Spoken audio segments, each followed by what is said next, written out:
Everyone, for today's video, gagawin tayo ng Chinese basic soup at isa-isa na natin ang ingredients. Meron tayong lotus seed, almond, 1 date, and ginger. Chinese herb, pinapat ko na rin siya.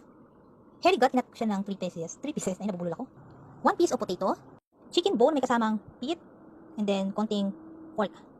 Pinakulang ko sila ng 5 minutes kaya naging ganyan yung kulay.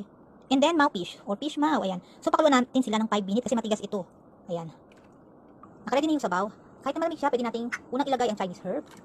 Then, takpan natin, hintayin natin kumulo. Kulo na, isa-isa na natin ilalagay. Siyempre, unahin natin yung matigas. Yung fish maw. Ayan, dandahan naman po. Next, yung chicken feet, chicken bone, at saka may konting meat. Almond, gingers, and dates.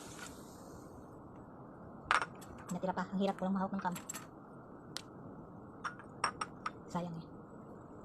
Lotus seed, ulitin ko, inaalis yung nasa gitna niya. Ibabad muna siya ng 10 minutes. Pag lumambot na, pwede na alis yung nasa gitna. Yung part na kulay green kasi po mapait po yun. Potato.